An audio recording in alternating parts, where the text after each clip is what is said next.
I don't know jokes. And I have to tell you, I mean, you can say I don't know jokes, so I got them written down.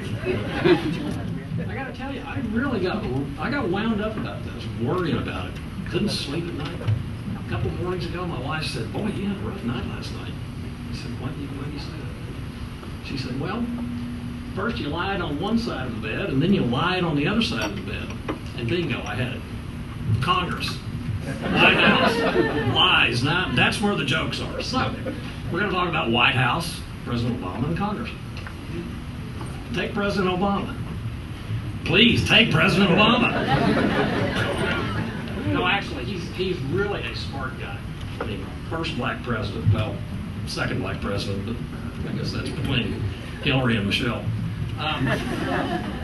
He's really a smart guy. You know, I got to tell you, he's got a great sense of humor. That line he had on Letterman the other night, did you hear it? Letterman asked him if he thought Jimmy Carter was right, you know, America's a racist country. And he looked back and he said, "Well, you know, actually I was black before the election." Great line, great line. That's funny. I don't care where you are.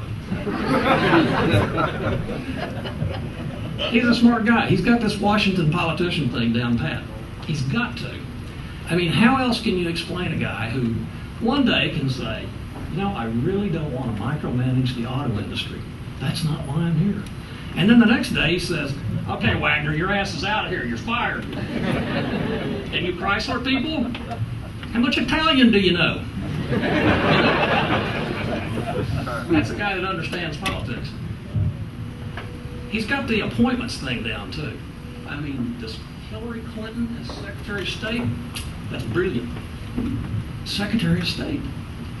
I mean, you know, her enemies sometimes just disappearing. I hear really, seriously, I hear that she's really still wants to run for president. I got no problem with that. I'm down with the first woman president. That's a great thing. I just want her to do it like she did the Senate, you know, move someplace where she's never lived before and then run from there.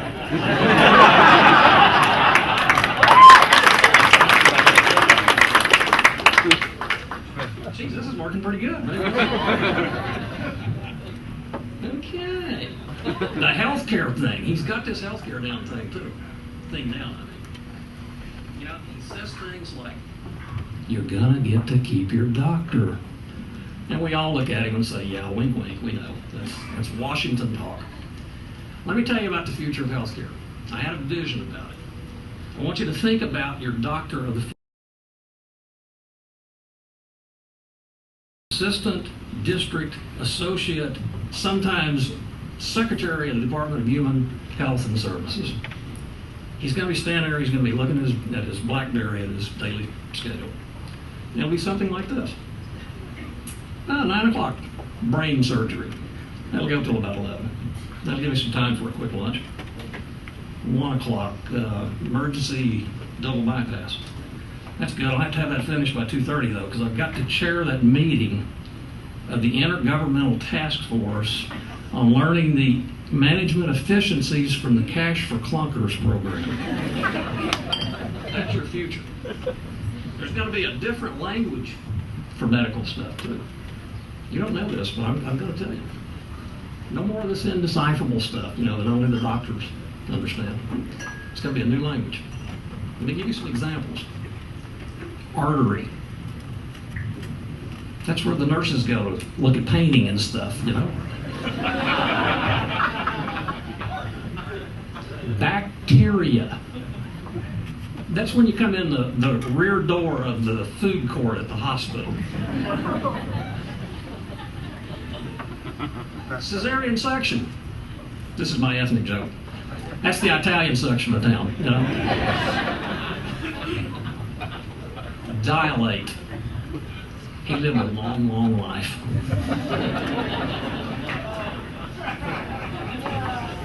Enema. That's your enemy. Fibula. This is for the congressman in the audience. A little small lie. Pelvis. That's Elvis's cousin. That's not a medical term. The recovery room. That's where they stitch together a new cover for your couch. Nitrates, that's easy. Opposite of datrates. Terminal illness. Now, No, this is not a joke about the Republican Party. That's when you get sick at the bus station.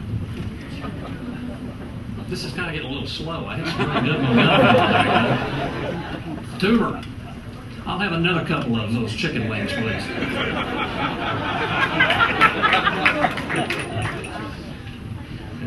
All right, these guys can stay. The rest of y'all. Urine. Opposite of you're out. Finally, my favorite. Node. That's when I really understood. He has made a few mistakes. I have to be balanced about this. That closing down Gitmo's got the environmentalists all up in arms because they're really worried about all these free radicals that are going to be released into the atmosphere. Oh, and a tax simplification thing, that Geiger came up with. Putting the return address of the IRS on each one of your dollar bills. That didn't go over real well either. There's Congress. That's the other end of Pennsylvania. Over in the Senate, we've got Harry Reid and Mitch McConnell.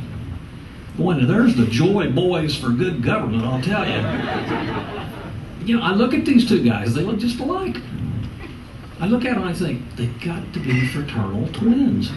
They just hate each other, Well, it's the Senate. I didn't expect you to laugh about that. The House.